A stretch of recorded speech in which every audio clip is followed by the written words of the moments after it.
Right out the gate, let's just say that there's going to be spoilers. There's really no way to avoid it. I'm going to be showing footage of pretty much every single boss. The only exclusion is the one Steel Soul boss. By now, you've had ample chance to run away and avoid spoilers, so let's get into the list. All the way down at 42, we got the Pale Stag. Let's be fair here. There is exactly one good thing about this fight. The Pale Stag looks amazing. A glowing, otherworldly, ethereal, deer-looking boss? That is pretty damn awesome, but that's where the compliments end for this thing. For what is potentially one of the last bosses you will ever encounter in this game, depending on when you find this region, it is ridiculously bare bones. It only has 2 attacks, teleporting, which is more annoying than threatening and barely even qualifies as an attack, and firing crescent blade beams in waves across the arena. And since it teleports every single time you strike it, sometimes even before if you're slow enough, you never really feel like you're fighting it, just chasing it. Needless to say, this fight doesn't exactly test your skill in any meaningful way. It just tests your patience in the worst way possible. Teleporting enemies are already, they tend to be annoying, and we all know that. And when teleporting is really the only thing a certain boss can do, well, that makes it not really an interesting boss, and it ends up making me feel like this is the only badly designed boss in all of Hollow Knight and Silksong combined. Number 41, the Craggler. Essentially, an early game cousin to the Pale Stag, except this fight, while having much of the same principles, it is a boss that just hangs from the ceiling and just tries to vomit on you repeatedly. It ends up being a test of patience. Your only course of action in this fight is to hide under the platforms while it violently spews vomit at you like a demented game of Space Invaders, and then once it stops, get 1 or 2 hits in if your timing is good. In the early game, when you encounter this thing, it is likely going to be a pretty long fight. You're not going to have needle upgrades, and it's just going to be a little bit of a slog. But given that it's not teleporting all over the place and you don't have to chase it down, I think that makes it mentally a little bit better than the Pale Stag. And again, the fact that it's an early game boss, it ends up making it a lot more forgivable being a simple boss, as early game bosses should be more simple. They're there to teach you the basics of the game, and I guess this boss is here to teach you patience, if you even want to consider it a boss in the first place. It might just be a mini boss, but anyway, it's here on this list. Number 40, the Father of Flame. This is a fight that feels like it values spectacle and fun over mechanical depth, and there's nothing necessarily wrong with that. You face a towering burning effigy in the center of a large arena. The objective here is to destroy flaming lanterns by pogoing off them, at least ideally, while also dodging constant fireball barrages. Once the central lantern is exposed, the encounter then turns into a full-on bullet hell. This makes it pretty distinct among the roster of Hollow Knight bosses. It's kind of unusual, and it is a little bit fun. I gotta admit, like, pogoing off of any boss can be enjoyable. At least I find pogoing fun. It's generally like one of my favorite ways to fight any boss. It's just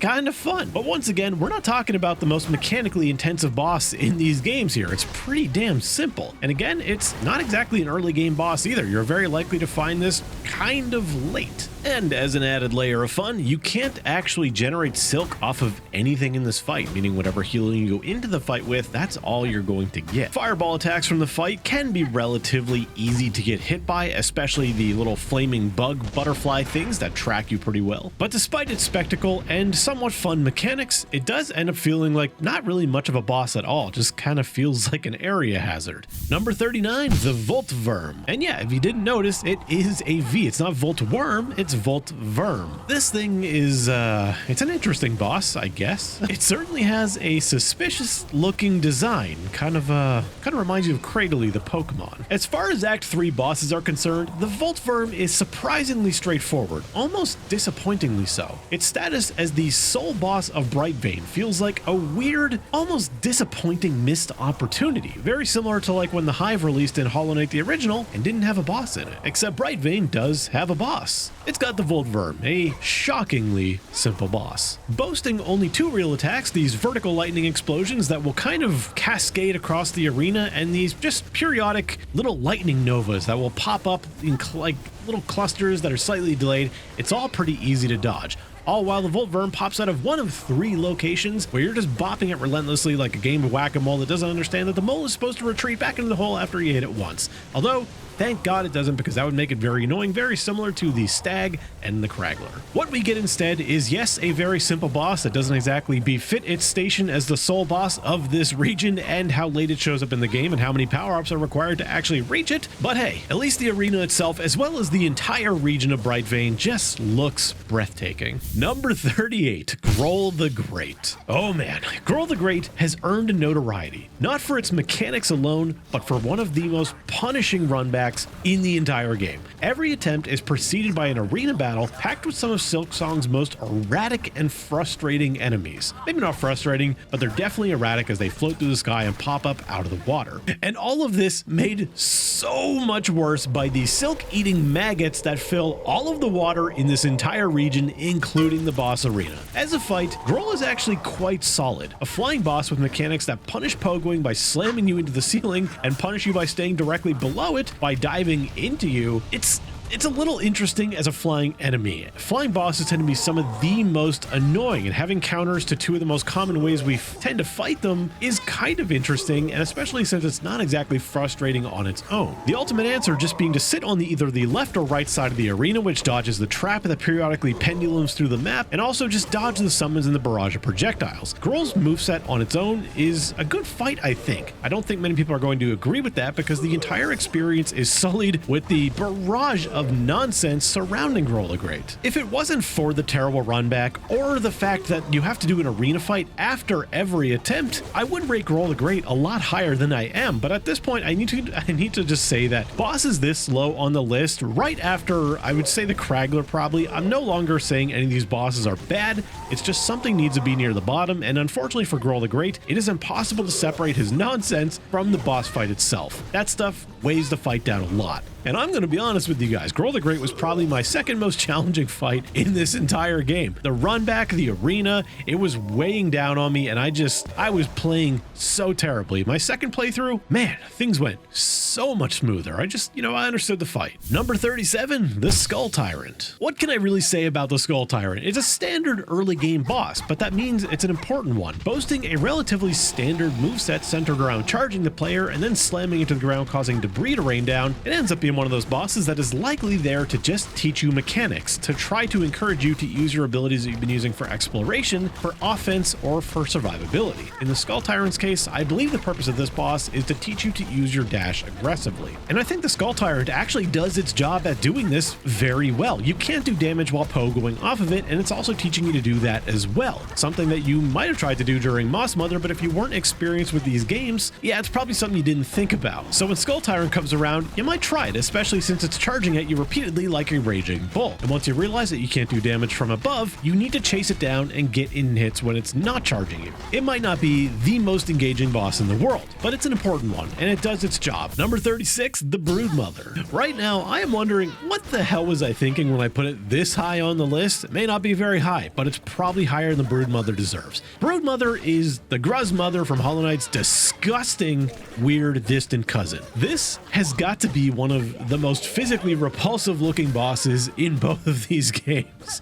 And that's saying something. We fought a boss that rolled around in shit, and we love him. Broodmother is yet another fight that is preceded by an arena, which means if you fail her, every time you're going to have to do the arena again. The upside is this arena is incredibly easy. Out of all the bosses that are preceded by an arena, this has got to be the easiest. And the boss fight is also among the easiest. But that being said, Broodmother is still capable of pumping out a lot of damage quick, especially given that the fight really encourages you to stand underneath her and just wail away on her with upswings. Most of the time, you don't even need to jump to do it. The downside of that method is every time you stagger her, she's going to fall on the ground and surprise deal damage to you because Team Cherry hates us. All the while, she's also squirting out exploding mosquitoes the entire fight, and as well as doing the Gruzmother slamming into the arena, albeit way less gracefully than Gruzmother does. In its own ways, this ends up being a pretty memorable fight, but for probably all of the wrong reasons. I don't think it is completely terrible, but it's just weird. Just a really gross piñata full of really gross exploding mosquitoes. Number 35, Disgraced Chef Lugoli. Speaking of memorable, how about a boss that attacks you with its ass? This absolute dump truck of a boss is a very funny boss.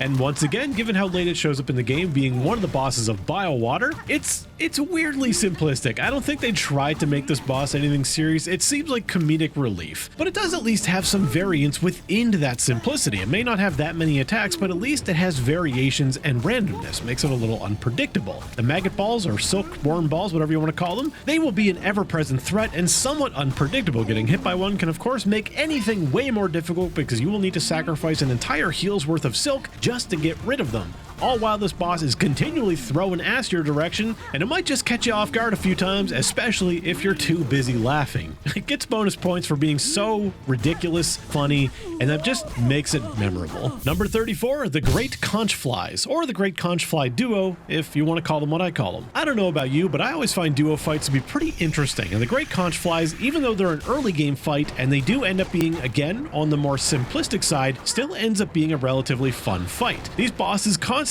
just come in from various sides of the arena, drilling into the ground, and while they're drilling into their target, you have a little window to deal some DPS to them. This creates a fun rhythm where you are constantly either dodging them or running to be on the offense. The fight rarely has any moments where you're standing still, unless you are currently swinging the shit out of your needle at one of them. And luckily for us, they are not an entirely one-dimensional fight. They don't just drill into the side from the other side repeatedly.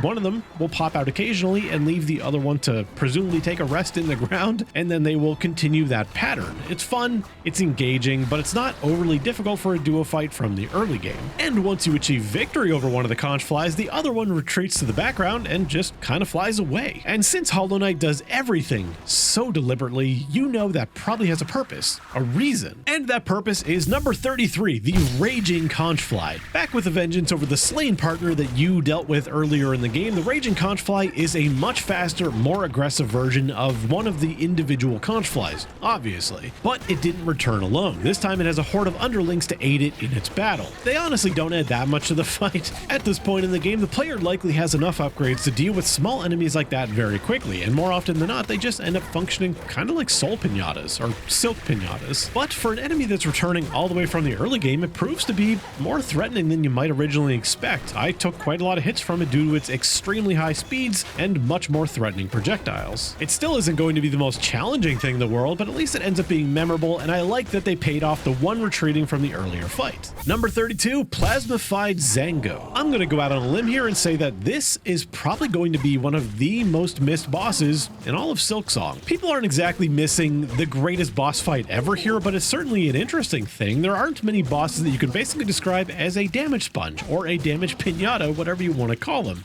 Except the reward for DPSing Plasmified Zango is a boss that becomes more aggressive and more dangerous. Not only is this fight constantly restoring health the entire time, I meant boss there, not fight, but it is also spewing out projectiles repeatedly, all of which becomes more intense as its health gets lower. This fight, I think, definitely makes it clear that it is not about mechanical intensity. It is just a DPS race. You are trying to go all out like no other boss has ever demanded you to. And as you're doing that, you are making the fight more intense for yourself. That makes it pretty fun. We rarely get the opportunity to just go nuts like that. And if you know what awaits you in these caves and you bring stuff like Flea Brew to intensify your damage, you're going to really kill this boss pretty quickly, but you're going to realize just how much it also punches you back. It's pretty unique. It's also really interesting to me, and I just really loved the whole Plasmium Wormway zone, especially because this NPC was found dead earlier on in your playthrough, and then later on, suddenly it's a boss, but it's also pretty easy to miss. The only thing I really have bad to say about it is there's just really no fanfare around it. No one ever really talks about it, and there's really no reward for doing it. Number 31, the Moss Mother. When ranking the very first boss of a game like this, it's really important to not fault it for being simple, because that's exactly what a first boss should be. Moss Mother fits the role of being the very first boss you're going to encounter pretty damn well. If you want to consider her like the sequel to the Gruz Mother, because their fights are at least somewhat similar, they're both flying insects and have minions, at least in some form, Moss Mother does the job a lot better. The Gruz Mother is kind of just like a floating Geo Pinata that's casually taking a stroll and might bump into you sometimes, where Moss Mother actually tries to attack you. She's aggressive enough to challenge Hornet at the start of her journey without overwhelming her slower early game movement. Her charges across the arena are going to go wherever you are. That means that the Moss Mother isn't afraid to dive directly into the corner she's basically already in if you're on that side of her. On top of that, she introduces minions as a boss mechanic surprisingly early, though in practice they function function more as a DoorDash version of Silk, just for you to heal up. These enemies aren't particularly threatening, although Silksong does have a lot of fights that do summon adds, so it's good that they prepare you for this pretty early. Oh, and you can also encounter an Abyss-infected version of the Moss Mother in Act 3, but honestly, the added attacks of the Abyss don't exactly make it that much more interesting, because at this point in Act 3, you probably have a lot of stuff, a lot of upgrades, and the Moss Mother's kit, even with the Abyssal enhancements, just really isn't going to mean much. It's kind of just like a beefed up regular enemy at that point. Number 30, the Moss Mother Duo. If you want to consider this a whole extra fight, I'll give it a little bit of extra bonus points, because duo fights are always kind of fun for the most part, but I don't really have anything else to say because it's just Moss Mother times 2. Number 29, the Savage Beastfly. Despite the criticism that Savage Beastfly received early on, at least as far as I saw online, I would argue that Savage Beastfly exemplifies strong boss design. The encounter avoids unnecessary erratic behavior that flying enemies have kind of been known for, instead boasting a very deliberate moveset of simple but effective moves, particularly the Ground Slam. The Ground Slam is one of the most fun moves the Savage Beastfly has, not because of how much it threatens you or how dynamic of an attack it is, but actually just because of the openings it presents. Players familiar with Hollow Knight are going to be used to enemies that do this sort of thing, and you're used to weaving in attacks whenever you can. In Savage Beastfly's case, every impact with the ground is an opening for an attack, and when it rises and prepares to slam again, another perfect chance for an attack. This kind of flow of combat leaves the fight feeling like a dance between you and the enemy, where you keep up with it and constantly keep dealing damage. Perhaps not as well of a choreographed dance as something like the Mantis Lord's is, but satisfying all the same. The weakest and perhaps most contentious aspect of the Savage Beastfly probably lies in the inclusion of adds. Flying enemies no less. Flying enemies are rarely welcomed. In this context, they're kind of manageable. The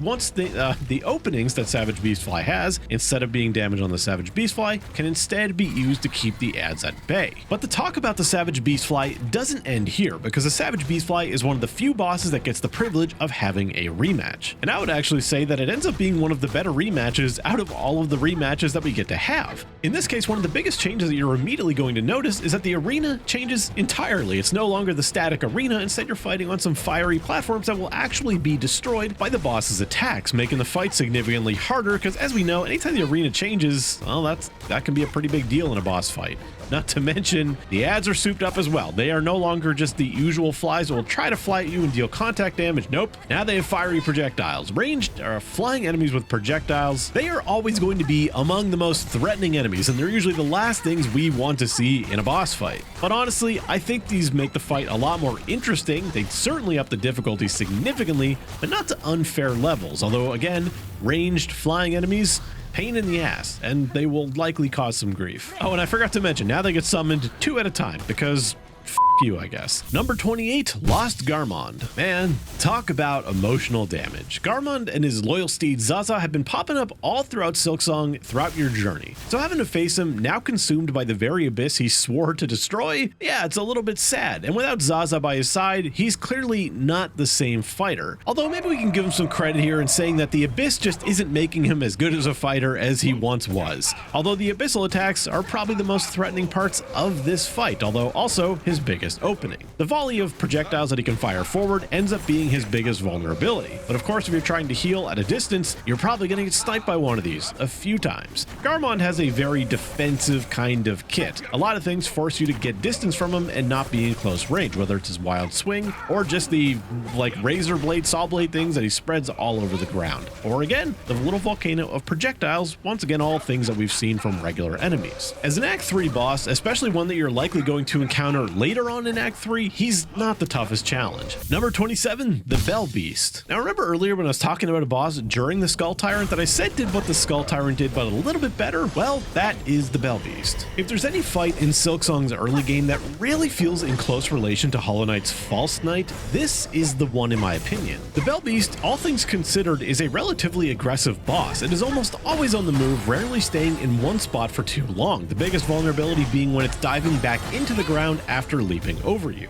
or through you if you jumped and misread the attack. Since both the charge and the leap both start with a very similar, if not completely identical ground rumbling, it's kinda, you can't tell what's happening until the Bell Beast is already out of the ground and about to attack. At that point, it's up to you to react appropriately to the situation. If it's charging at you, you don't want to jump too high and miss your chance to pogo off its back and get what little damage you can get in. And if it's leaping over you, same thing, you do still want to jump to get in some damage, but otherwise just keep your feet planted on the ground and don't jump into the Bell Beast and take unnecessary damage. You'll still get opportunities to attack as it's burrowing into the ground, but hey, more damage the better. And thankfully for us, those aren't the only attacks the Bell Beast has. It has on burrowing attack where it will dig up 2 bells and then they will plop on the ground, roll to the sides, as well as making just a bunch of bells rain down from the sky. For such an early game boss fight, honestly a pretty varied moveset. I'm satisfied with it. I think it is a decent early game challenge. It teaches you good things, and also the Bell Beast is just memorable. You can encounter it like just covered in silken webs before you can even fight it, realize that you can't do anything with it, and very shortly come back and fight it as a boss. Number 26, Morwing. This boss was my original nemesis on my first playthrough. Morwing probably killed me more times than any other boss, and I'm not joking. It didn't take me anything absurd, it was probably like 15 or so times, but to be fair, it did get slightly nerfed afterward. Though, let's be honest, that doesn't exactly excuse how badly it wrecked me. This was the first boss that truly felt overwhelming, especially once its projectile patterns got faster and more unpredictable as its health got lower. Like a lot of fights in these games, the arena tells you a lot about how you're supposed to approach it. Morwing's arena isn't boxed in. There's no predefined arena, it's just one big horizontal platform. To me, that setup means that you can sometimes try to outrun attacks, and it works pretty damn well for a lot of things, but it also creates this terrifying moment where when Morwing is off screen, you're left wondering, is it about to charge me, or am I just about to get a bunch of discs to the face? Which kinda sucks. Those are the most dangerous part of this fight in my opinion. Staying close is also risky. Basically, Morwing demands respect at all points. I really wasn't giving it the respect it deserved. The result? Hornet got one hell of a cardio routine running back to the arena after every death, because this is one of the more infamous runbacks. It's really not that bad. People are really making it sound much worse than it is, but I had to do it quite a bit, and well, maybe I just got good at it. And the thing is even on my second playthrough, it still kind of gave me some trouble, more than way more challenging bosses did. I don't know, everyone has that one boss that no one else maybe really struggle with a lot, but then you do for whatever reason. Sometimes it's just a playstyle thing. Regardless, I love Morwing. I don't care. I don't hold anything against it, even the run back. It is a cool fight. Number 25, the Bell Eater. This boss is undoubtedly going to end up being one of the most memorable bosses in all of Silksong, mostly because of how it starts and how it ends. You think you're about to just take another routine trip on the Bell Beast back to Bone Bottom to go progress the quest, but instead, you're met face to face with the Bell Eater, a gigantic centipede that bursts out of the ground, exposing a tunnel for you to give chase. Once you see that this thing's name is the Bell Eater, you're probably worried that your longtime traveling companion has met a terrible fate. Personally, I always wanted to see a massive centipede or millipede fight in Hollow Knight. Despite the fact that I hate real-life centipedes and millipedes, I just thought it would be really cool and make for a cool fight. So, I never really thought we would get one because of how big they would probably be. And the arena design for this one is really cool, with the Bell Eater's body making up the walls while both its head and tail attack you like it's a tag team fight. Not only does this work as just a cool set piece, but it also takes wall latching out of the equation. You can't do that with a centipede. And also, if you get near the walls, it will slash at you, attacking you, making the arena much smaller than it appears. Now, the tail of this fight ends up being the much more manageable end. It pretty much just shoots out red exploding basketballs in a fairly predictable pattern. The head, however, can spew out a fountain of projectiles that are much more erratic, much less predictable, and on top of that, it also has a mix-up and will instead do this thrashing claw attack. And the best part is, or the worst part is, depending on how you want to look at it, you can't just bully one of the heads or one of the ends. You gotta deal damage to both to end the fight. At least that's something you know when you have a health bar mod like I do in most of the footage from my second playthrough. But on the first playthrough, for a while I just thought it was an absurdly tanky boss. And on top of those attacks, it also has this like burrowing attack where it's going to go across the floor and the ceiling, which will, one, encourage you to use float as a defensive option, which is something that a lot of bosses don't encourage you to do, and it will also cause bells to rain from the sky because of course you are fighting in the Bellway tunnels. And a little detail that I actually don't know if it's possible in fights like Widow or on the Bell Eater because I didn't exactly try, but you can actually redirect these bells by swinging an attack at them, or at least that's how it appeared when I was fighting them. It may have just been a coincidence that every time I swung at one, they just naturally bounced where I hoped they would go, but I hope it works the way that I think it does, or that it appeared that it did when I was fighting it. But perhaps the best thing about the Bell Eater fight is the finale. It's revealed that your Bell Eater friend, or your Bell Beast friend, is not dead, and instead it dives into the fight and tears this boss to shreds, and then reveals it has some babies, and they're just adorable. Number 24, Gur the Outcast. For a boss that essentially only has two mechanics, if you want to even call it two mechanics, Gur the Outcast ends up being far more interesting than you would think it has any right being. If you do the Gur the Outcast quest the way they intended by tracking it down and going through the Hunter's March, you're going to find all these new deadly traps everywhere that end up doing a shitload of damage to you. They are easily one of the most dangerous things in this entire game. The real difficulty is getting to Gur in the first place. Abyssal infected ants, these crazy traps that keep springing up out of nowhere and just shredding your health, it's kind of a nightmare. But Gur the Outcast is the reason for all these brand new traps. And of course that means it's also a very central part of the Gur the Outcast fight. I would probably just call it like 95% of the fight. All Gur the Outcast does is unburrow from the ground, fly up in the air, and throw some of these traps in the air. They will take a moment to detonate and become their full size, and you can force it by attacking them. These traps stacking up is of course going to make the arena a lot smaller essentially than it normally is. That pretty much is how this fight goes. There's always going to be some of these active on the screen, some that you might just let activate on their own, others where you will insist that you want to activate them early to get them out of the way as soon as possible. I generally enjoy fights like this that give you that kind of agency, let you decide when some things happen, and just makes it feel a little bit more interactive, especially when Gur the Outcast is honestly attackable quite a bit. The lower Gur's health gets, the longer Gur stands in the air just constantly throwing more and more traps, meaning if there's no traps below it, you can just constantly stand below the boss and just keep wailing on it. I think it lands in the category of one of those fights that maybe is a little bit more fun than mechanically challenging or interesting.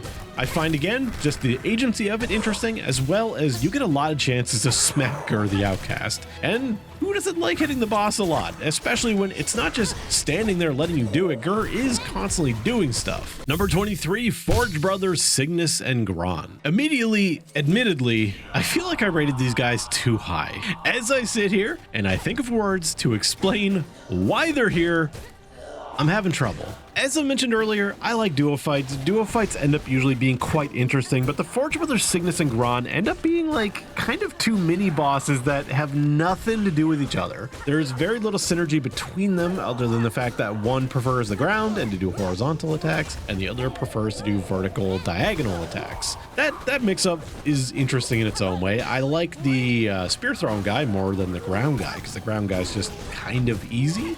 The only saving grace for him is that he's got one of those bell helmets on, so you can't just poke off his head and abuse him. The fight also has consistent ads. Some people may hate these ads, the bell guys, because again, they always have like half their body being immune, but I kind of like them. But again, they are kind of annoying here. If you took the ads out of it, Cygnus and Gran could easily be like a super early game fight. I think even like Base Hornet with potentially not even dash yet has the mechanics to deal with this fight. Honestly, again, now that I talk about them more, it's like, again, I think I rated them too high. I don't know where they would put them, but honestly, they probably deserve to be lower than they are here now, and I'm kind of just done talking about them. They're okay. Number 22, the Watcher at the Edge. With this particular boss fight, atmosphere is everything. You don't really know anything about this boss. In fact, it's just an inanimate statue when you initially encounter it. And as the name may suggest, you encounter it at the edge of the world. A sandstorm rages on. Darkness is all around you in this boss, and the powerful attacks let out by this boss kick up sand constantly. Honestly, this is all what makes this boss so cool. It's the presentation. The boss fight itself is pretty good. It's a really solid kind of sword fight that we come to expect from Hollow Knight. The attacks are powerful, they have weight behind them, and they also have pretty good telegraphs indicating what is about to happen. This makes the Watcher at the Edge a satisfying boss to fight. It's not a pushover. It may look like a regular everyday enemy, but its moveset is so much more than that. It's decently tanky. It's just fun to fight. And again, atmosphere. Number 21, the Clover Dancers. Now, for those of you who have actually beaten the game and have fought every boss like myself, you might be a little bit confused at why I put the Clover Dancers below the Cogwork Dancers, because obviously they haven't shown up on this list yet. Well, to me, I really don't think the Clover Dancers improved upon the base fight enough to warrant it being higher. The change that one of the Clover Dancers is always intangible and you need to focus all of your efforts on the tangible one, I don't think that's interesting enough to essentially make it a better fight overall, nor is the addition of their brand new tornado attack. Ultimately, I really just feel like the Clover Dancers was missing an extra phase. The first time I killed this boss, I was like, wait, seriously? It's over? That's it? Like, there's nothing else? And even the second playthrough, when I already knew that, it still felt like it ended too early. However, despite my critical ramblings right now, I do really love this boss, but I love the boss it's based off of much, much more. Number 20, the Pinstress. At some point in this game, I think we all expected some kind of master of some kind to challenge us. And in Silksong, the Pinstress is going to fill that role. And honestly, it's pretty fun for a flying enemy. Like, I did not hate it. Yes, its projectiles are annoying. It's like a primal aspid from hell, but ultimately it's its ground-based kit that really makes it feel unique and fun because, again, it kind of feels like you're fighting a lace/hornet archetype like enemy that can also fly and turn into a goofy-ass primal aspid. Except the projectile part doesn't really end up being that annoying. I didn't find many of them were hitting me, and honestly, we kind of dodged a lot of them just by accident. I honestly feel like she ends up being a lot like Shio the Nail Master, who decides to fight you with paint instead of a nail. And, you know, she's not doing anything wacky like that, but her goofy flying moveset mixed with the ground-based kit makes it being memorable in a very silly but fun way. Number 19, Crust King Khan. Let me get it right out the gate immediately. Crust King Khan by himself, judged solely as a boss fight within his arena, is not very stellar, but instead you need to judge him alongside his arenas. And despite the fact that arenas usually end up being widely hated, especially when they're tied to a boss fight, I actually think Crust King Khans are kind of fun. They're varied, they are part of the boss fight. Crust King Khan is not meant to be this insurmountable challenge because you have all these arenas to go through first,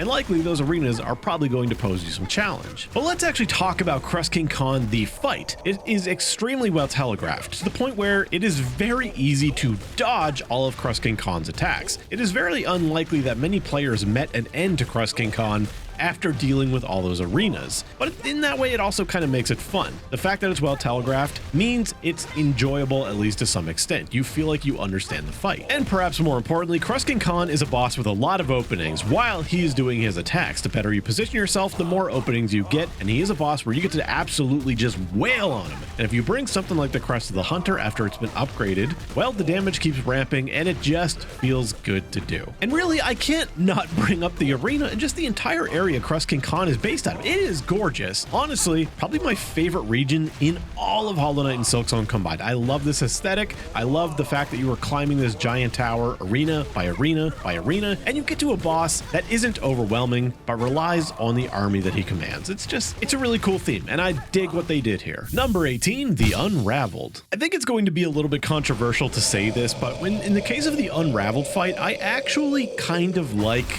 the inclusion of its ads. They just don't feel oppressive, like they're more like an intermission of the fight, and I kind of like these enemies, and we don't exactly get many other opportunities in the game to actually see them. The little spinning baton guys kind of feel more like an attack than an actual ad, but they are ads, so you can get silk from them, and that's kind of nice. But the Unraveled itself is a relatively simple enemy at first. It really just kind of tries to charge you a bunch and fires projectiles. It's almost like a later game different version of the Skull Tyrant, just a little bit more fun. It's a little bit more threatening as well, which to me makes it a little bit more fun. The projectile attack it has is a little erratic, a little unpredictable, but you know, it's gonna catch you off guard every once in a while. But ultimately, what really made me like the Unraveled fight is when the spears start getting introduced. That one single attack is what this fight really needed to feel more like a fight for the point of the game you fight this thing at. They're not overly challenging, they're not super fast and aggressive, but they will kind of dictate where you need to stand, which with a large boss like the Unraveled can pose its own challenges in its own way. It's certainly not a super challenging boss by any means, but just like the Watcher at the edge, the atmosphere is really cool here. You drop into this pit that is otherwise almost completely pitch black, and then ads keep summoning in tiny little waved arenas as the arena becomes more and more lit up. Ultimately, just like the Watcher at the edge, I think it's another boss that just gets carried by the atmosphere it brings with it. Number 17, the Crawfather. One that I think people are going to definitely say is way too damn high on this list, but hey, it's my opinion, it's my list, that's why it's up here. I love the Craws. I think they're really cool. I love that Team Cherry is willing to play around with it more and make like basically bugs that are other animals, but they're still bugs, but I mean, they're probably just bugs cosplaying as crows, and I like that. The Crawfather himself has a relatively interesting moveset where sound design is really the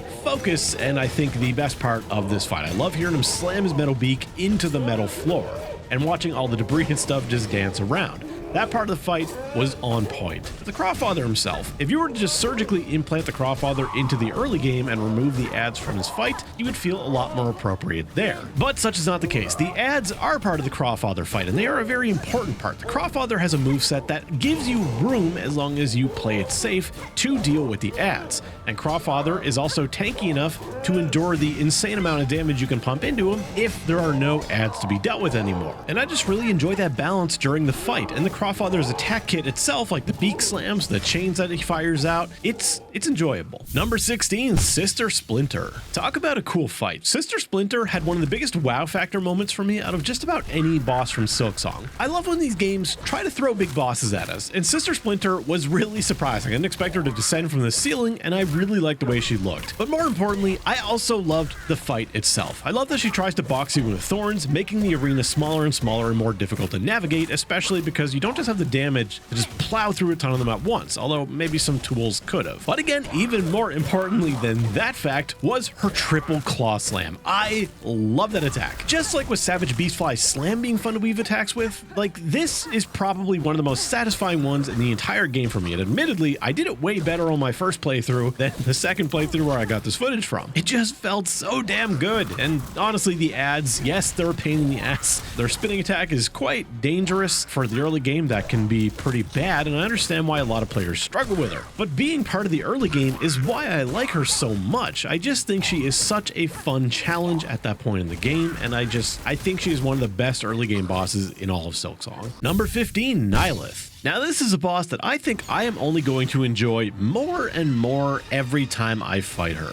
I think aerial fights have such extreme potential. They can be really fun, especially when they feel fair, and I think Nihilith does that really well. In phase 2 of the Nihilith fight, you have one safe wall, and that is the opposite wall that she is currently on. She will continuously switch sides. She has varied attacks that make it not guaranteed to be safe at any one position, so you always need to be on your guard and prepare for the various attacks that she can use, whether it be the giant explosion, the thrashing claws, the projectiles, or even the spike balls raising up from the bottom. She's one of those fights that is going to take a little bit of getting used to, especially if you don't typically use your down air attacks in combat. And I really think the Hunter's Crest one really works damn well here. And it's a goddamn shame that everyone thinks it's bad. They just don't give it a chance, because it really is just one of the best in the game. Hell, I think it is the best one. However, if you don't want to deal with any of that or the aerial pogo nonsense, Nihilith is a good fight where you can just equip Crest to the Architect and just unload as many ranged tools in her face as humanly possible. Cogfly and both versions of the kunai work pretty damn well for that. Number 14, the Second Sentinel. If you explored thoroughly before you ever encountered this boss as an actual boss fight, you've probably seen this thing pop into your screen and murder something multiple times. And the entire time I was playing, I was just kind of wondering, like, what is this amounting to? What is this thing going to do? Is it going to be a Dark Souls kind of thing where it just ends up aiding me in a boss fight eventually? I didn't expect it to want to fight me, but ultimately I am glad it did, because the Second Sentinel takes pretty much everything I liked from the Pinstress fight, and it removes some of the annoying things, like the fact that she's constantly floating around like a goofball and firing pins at you like she's a primal aspid. The Second Sentinel doesn't have any of that. It ends up fighting very much like your very typical sword-esque style fight that Hollow Knight has been known to offer us. And honestly, no matter how many times they throw them at us, they still end up being fun, and each one has just a little bit of variance. I enjoy the charge attacks that this one has that end up being kind of like nail hearts, and you know, that's what the Pinstress had, but again, without the flying and obnoxious parts. Even though the Second Sentinel does have projectiles, they're just nowhere near as bad as a triple spread primal aspid-like attack. I think we can all agree with that. Number 13, Lace's First Encounter. I think we all like Lace. Lace is a fantastic fight in all iterations iterations. And again, I warned you at the beginning, we're in spoiler territory. I don't need to worry about that. The multiple times you fight Lace, I think you grow to appreciate the previous one and the next one even more. And you know, given that Lace is basically the Hollow Knight, or the Jesus Christ, the Hornet of Hollow Knight. Dear God, I am butchering the shit out of this. Hornet is to oh my God, I am doing it again. Lace is to Silksong as Hornet is to Hollow Knight. There, I nailed it. But honestly, still not even the best comparison, but I think you get what I mean. You know, you encounter Hornet multiple times. She builds on her moveset. Lace is basically like that. Lore-wise and stuff, it all falls apart, but I'm not talking about that. Lace's first fight is your quintessential fast parrying, aggressive kind of fight, and probably the most fun one you've had in quite a while. But most importantly, I think Lace's fight really teaches you and encourages you to use Hornet's down attack on the Hunter Crest, which I maintain in combat is the best down attack in the entire game. I know so many people say it bad and they claim to hate it, especially for the platforming. That part I can at least kind of get behind, but when it comes to combat, I really think it is unmatched. It's just so good. The mobility is so nice, and it works so well with the Lace fight. Now, unfortunately for Lace, her parry usually ends up being a liability for herself, and while that may not thematically work for a counter, you know, maybe Lace just isn't very good at parrying yet, and she does get way better at it. Number 12, Widow. This is such a good fight, and from this point on in the list, it is really tough competition. Widow nails every aspect. Her soundtrack was the first one that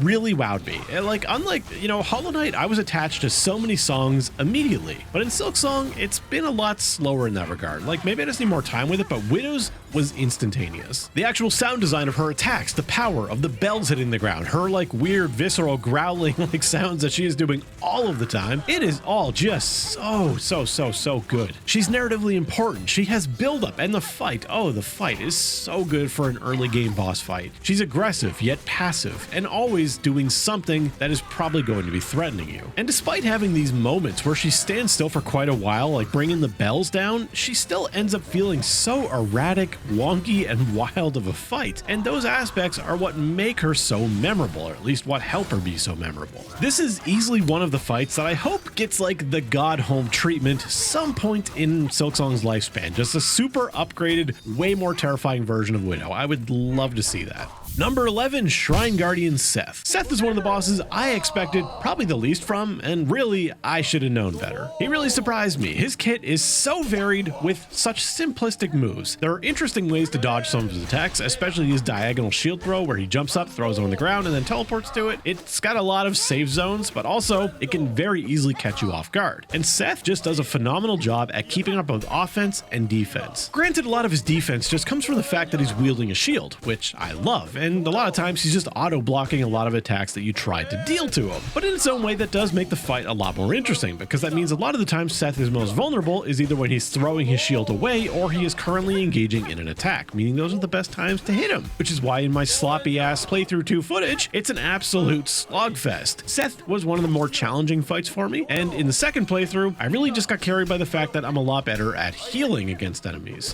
which for the most part is just pretty much double jump up really high and heal mid-air. Honestly, healing is so much easier in this game than it was in Hollow Knight. But even knowing that and taking advantage of Seth's gigantic horizontal arena, very similar to Morwing, you can just get caught off so easily. Seth has so many mix-ups, so many different attacks that can come out at a moment's notice. He is consistently threatening. He has a lot of pressure, and that is what makes him so enjoyable. Number 11. Chakra. I was a little unsure whether or not to even include Chakra on this list, because some lists of bosses do not include her. I don't know if it's because they don't know she exists or because people aren't considering her a boss fight. But those same lists often don't include the Kragler as a boss fight, and I decided to include it anyway. So why not include Chakra? Chakra to me was very visually confusing, and I think that's probably what they were going for with the fight. And if that's the case, really good job, because it also made it incredibly challenging. But once you start to understand her teleportation at least a tiny bit, you can start to predict some of her attacks and start to do counterattacks of your own. I feel like ranking her right alongside Seth is such a good placement, because her fight just reminds me of Seth in so many ways, or rather the other way around, because you're likely to encounter Seth after, given that Chakra is a fight that you can only get in Act 2 as far as I know. Not only do they share some similar attacks and very similar visual styles, but they also kind of play out in a very similar way. They both have very long horizontal arenas, Chakra in this case borrowing Morwing's arena, and they're also both just very aggressive aggressive, although Chakra doesn't have a shield, but I think she makes up for that with her relentless projectile attacks. I think it's a little bit of a shame that they locked this really unique boss fight not behind anything, but to Act 2, where you're going to eventually progress on to Act 3 and maybe not get a chance to go back to this, especially since this fight is infinitely repeatable in Act 2. That means you can practice it as much as you want, or if you just find it fun, you can do it as much as you want. If only more bosses allowed you to just infinitely repeat them. I'm sure mods will get there eventually, but right now they're just, not quite there. The couple that we have that try to fill that role are a little bit janky still, and they're not perfect. Number 10, Fourth Chorus. When I initially played through this game and I passed by this thing inactive, dormant in the background, I wanted so badly for it to wake up and fight me, and I was so disappointed when it didn't. I was worried that it was going to be nothing more than a cool set piece. So when you return shortly after and it wakes up, man, I was so excited. And the Fourth Chorus really didn't let me down. I love big boss fights, I said that earlier, and the Fourth Chorus is so goddamn cool. Yes, its attacks are not the most complicated thing in the world. Its slam is very well telegraphed, as well as its sideswipe across the arena. Most of the challenge here is of course the arena that can be destroyed, leaving you with less room to go and lava to fall into to deal a lot of damage to you, and that unfortunately happened to me a lot in my second playthrough. Once again, I did better on this boss the first time than I did the second time, which I have no excuse for. It's a simple design that I think was executed perfectly and placed perfectly within the game, not only visually but also in terms of the difficulty curve. And the ending, also just kind of a cool little thing, dropping the rocks on its head and instantly destroying it. Number 9, Phantom. Phantom almost deserves a little bit of a disclaimer. On some playthroughs, you might end up fighting Phantom instead of the last judge, and depending on which boss you fight first, you probably feel very strongly about one of them or the other. Now, in my case, Phantom I didn't end up fighting until much later, so really any kind of challenge I could have gotten out of Phantom was pretty much all but destroyed, which was a little bit unfortunate, but that didn't mean I couldn't appreciate what was there. Phantom is essentially kind of like a buffed up first Lace in my opinion. The fights have quite a lot in common, and that is honestly a compliment in Phantom's case, except I think Phantom goes above and beyond when it comes to the entire presentation of the fight. The music, just like with Widow, really stands out, especially among other tracks you've probably heard at this point, and just everything fits Phantom's theming so well. The theme was used in this region. It's used in not only the intro to the fight, but actually kind of during the fight as well, whenever Phantom slams down into the ground. To me, this fight really just felt like a super buffed up Deep Doc's Lace, like in all the best ways. I felt this one was a lot more challenging and also had a lot more presentation and flair than the original Lace fight did. But no shade to Lace, they are both absolutely fantastic. Number 8, Trobio. There is no way I'm alone in thinking that Trobio is probably the closest thing we got to Nightmare King Grim. But then it's like they decide to also throw some Dung Defender in there, and honestly, it is a fantastic combination. Trobio is this fabulous little bug that immediately, I think, captures everyone's heart. The fight is simply spectacular, not only in visuals, but also the actual mechanics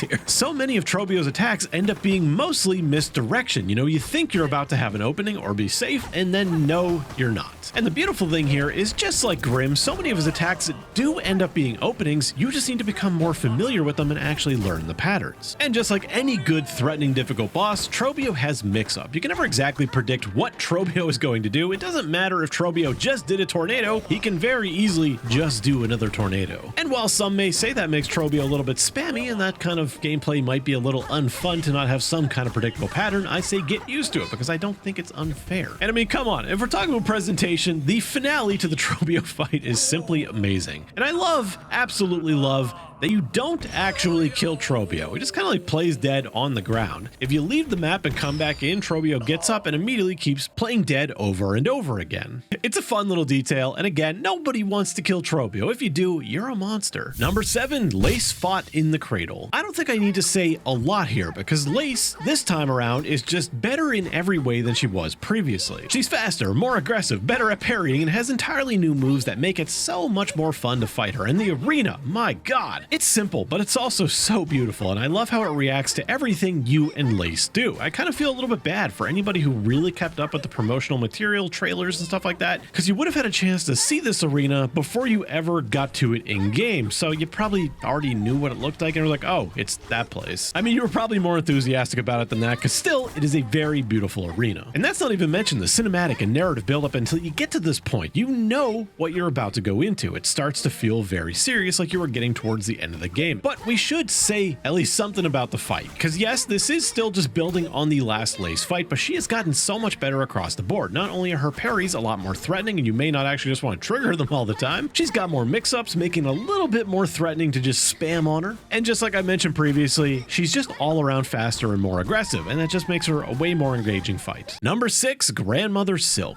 There are so many reasons why I put Grandmother Silk so high on this list. Let's start with the most immediately apparent one, Grandmother Silk's phenomenal design. I think she is easily the best looking boss that Hollow Knight has ever created across both games. Yes, her design may not be the most intricate thing in the world, but the choice to have this elaborate white silken flowing hair in contrast to her completely darked out face and body just creates this really just absolutely stunning look, and the choice to put it against this completely dark background, also an amazing choice. May not be the most interesting arena, but it's the boss that makes it an interesting arena. The music, once again, simply amazing. Everyone probably was waiting for the first title card fight, and while they didn't exactly black out or white out the screen to put the title on, it is still the kind of title we would expect from something like Absolute Radiance or Nightmare King Grim, and that part immediately builds suspense and tells you what you're in for. And while Grandmother Silk as a fight may not live up to those fights, you also have to take into account that Grandmother Silk is a fake out ending. But if you decide to go for the achievement and go for the cursed ending, Grandmother Silk all of a sudden becomes a much more exciting fight. She isn't particularly difficult for the point of the game she shows up in.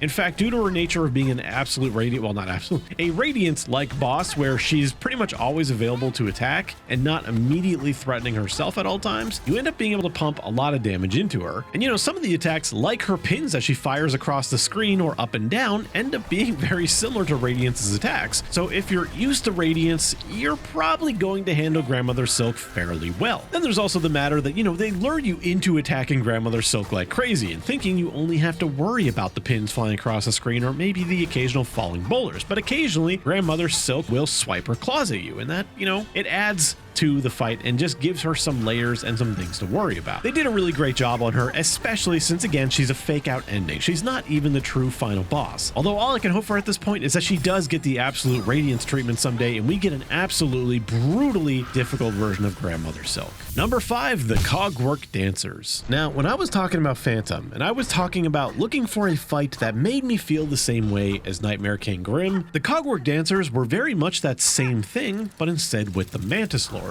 Whereas the Mantis Lords started out extremely weak with just being one Mantis Lord by itself and then became significantly more interesting when the second one joined in to start attacking asynchronously to create a beautifully choreographed fight, whereas the Dancers opt to start as the duo, but slowly introduce you to more mechanics and more intense mechanics as you progress through the phases. Fairly quickly after engaging the Cogwork Dancers, you are likely to pick up on how this fight is going and how these bosses navigate across the arena, yet still, despite understanding it, they might still catch you off guard. Initially, the Dancers are always going to move at the exact same time. Phase 2 begins, and now they are going to do that, but significantly faster. Phase 3 begins, and now they maintain their Phase 2 speed, but now they are no longer synchronized. But here is where things take a dark turn. Phase 3 concludes with one Dancer destroyed. The other stumbles on, alive, but already beaten. What were once precise and deadly attacks now feel sluggish, almost reluctant. This isn't a victory lap. This is a mercy killing.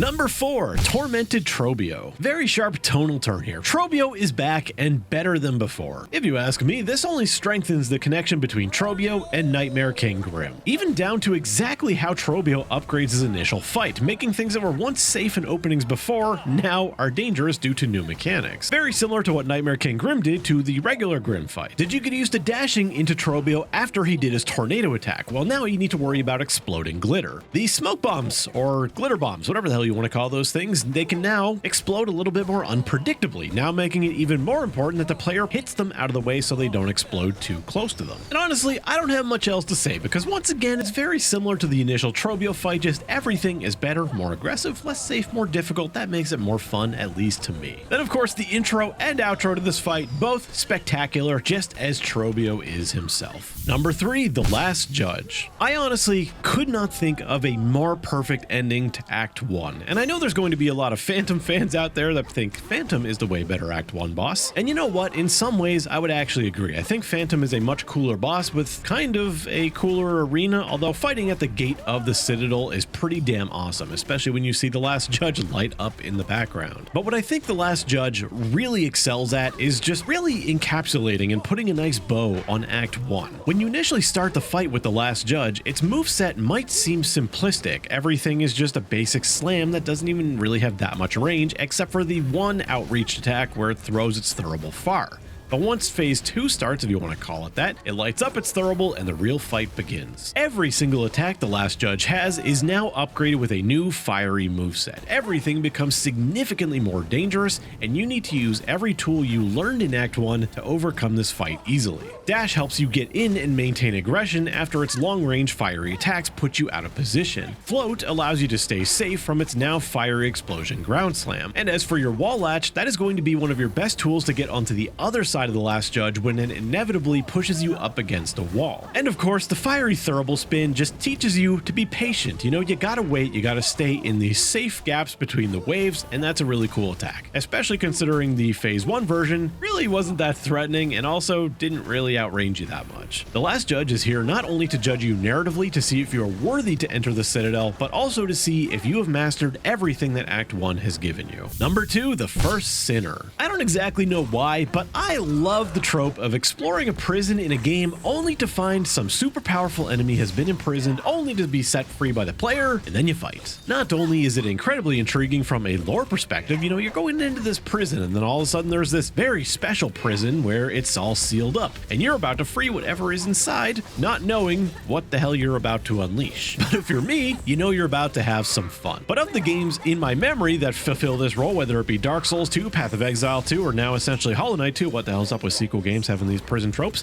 This one is by far the best. I love that it is immediately apparent that the Lost Sinner or First Sinner, I'm getting them mixed up, is a Weaver. Her fantastically aggressive yet also elusive kit makes her one of the most fun bosses to fight by a long shot. And her ability to actually heal herself if you don't maintain aggression, again, just makes her that much more enjoyable. The First Sinner's moveset manages to be reminiscent of Hornets, Laces, Widows, and even Grandmother Silks, who at this point you probably haven't encountered yet. I actually believe that the First Sinner could probably have half of the moves that she has now, and she would still be a very enjoyable fight. It's unreal how good she is. I think she's probably going to end up being a lot of players' favorite fights, and there are so many good reasons at why that is. The setting is great, the thing that leads up to it, and even the lore and mystery surrounding this character. I also don't think it hurts that she gives a reward. It may not be the best reward, but hey, a lot of bosses in this game end up giving you nothing, and you can end up feeling a little bit hollow afterwards. But this, you know, you get a spell, and that's a big deal. Number 1, Scar Singer Carmelita. At this point, I either need to remind or mention that there will be a number 0, which is effectively number 1. I just messed up and forgot one at one point, so I needed to adapt. But back to Scar Singer Carmelita. This boss is one of the most fun and exciting, and for me personally, challenging bosses in this entire game. In fact, I would still say this is the hardest boss for me. Clearly, I think I have an issue with spinning discs of doom being flung or thrown at me, because that is my biggest problem in both Morwing and Carmelita. Unfortunately or fortunately, depending on how you look at it, Carmelita is another fight that is preceded by an arena, and the Ant Warriors, honestly, in my opinion, are probably some of the toughest regular enemies in all of Silksong. I don't think it's necessarily so difficult that you are likely to not make it to Carmelita, but I think there's a pretty good chance that you might enter Carmelita with some damage already done on you, which isn't exactly fun for a boss that is so damn aggressive in both close range and from a distance. Now, I gotta mention that I really like the way this fight contrasts the Coral King. In the Coral King, you pretty much fight his entire army before you get to him. In Scar Singer, you do fight a little bit of her army, but for the most part, they're all in the background in the Coliseum cheering her on as she instead massacres you, something that I think she is quite effective at. You see, as Carmelita progresses on through the fight, she gains essentially more attacks. Mostly, it's pretty much just evolved versions of the attack she had, but instead of always being relegated to using the upgraded versions, she can still use the old ones, which, even though that they're mostly worse versions of the newer evolved ones, she starts mixing it all up together. I find her to be personally one of the most unpredictable bosses in this entire game, if not the most unpredictable one, and that is personally what makes her so much of a challenge. You have to constantly be reacting to her many dangerous attacks, some of which can get you hit multiple times for 2 damage apiece. It's honestly impressive just how deadly Carmelita manages to be despite having an otherwise relatively normal arena with with normal scalable walls, all that you can use to your advantage. There's no hazards here, it's just Carmelita being that deadly. Number 0, or aka the real number 1, Lost Lace. Could it be anything else? I don't know if I'm alone in this opinion, but I actually think I like Lost Lace more than every boss in both of these games, including Nightmare King and Absolute Radiance and Pure Vessel. I found her to be equally as challenging, which is kind of crazy because I actually didn't really find Lace or Lace 2 or Cradle Lace, whatever you want to call her, that much of a challenge. I'm not going to say she's easy because I don't want to belittle other people's experience, but in these kind of games, we all have our different struggles. When you play Dark Souls and stuff like that, everyone has one boss that maybe they destroyed on their first shot, but a friend of theirs took like 2 hours and vice versa. But goddamn, Lost Lace had me on farm for probably like a solid hour, which is saying something because the run back is like pretty much instant. I don't think I died as many times as Morwing, but because I was playing so defensively and trying to learn how to dodge the fight, I was in each fight for quite a while. But now that I have Lace down, I still find her so much fun, even though the challenge isn't as high as it was initially. Lost Lace takes pretty much everything that made the previous 2 Lace encounters good, amp that shit up to 11, but then also add in all of the abyssal attacks that you've been seeing throughout pretty much all of Act 3 and making them a little bit more predictable and as a result a little bit more frustrating, while also making them no less deadly. And unlike a boss fight like Garmond, who is pretty much all abyssal attacks, and whenever he does an abyssal attack that is pretty much the only thing he's doing, Lost Lace sets a lot of these attacks up and then also goes back to doing what Lace does, which in this case is f***ing your shit up. And if I were forced to pick just one tiny little negative thing about the Lost Lace fight, it would probably be the transition stages where those gigantic like black ball of like blades, abyssal blades, like sweeps across the screen. I think it's a little bit unnecessary. It might be intended as like a healing break, but honestly Lost Lace is a kind of easy fight to heal against. The general challenge is just actually having Silk to heal with in the first place. But seriously, that is like a tiny little nonsensical nitpick. It really doesn't even bother me that much, and visually I think it's pretty cool because everything visually about this fight is absolutely stunning. Even just diving into the abyssal sea to go down into this gigantic cocoon that Grandmother Silk is sustaining to fight Lace is gorgeous. Everything about it is absolute perfection. And I mean, I didn't even mention having Grandmother Silk as the backdrop to this fight. When you first get into that room and you can vaguely see her shadow and then she lights up, man, it just made everything feel so special. I am shocked that we have a fight in the base game that ends up being every part as memorable and enjoyable as fights like Nightmare King Grim. Not everyone may share that opinion, and it may even be a little bit of recency bias, but I really held Nightmare King Grim in such a high regard, and I didn't expect this, and that made it all the better.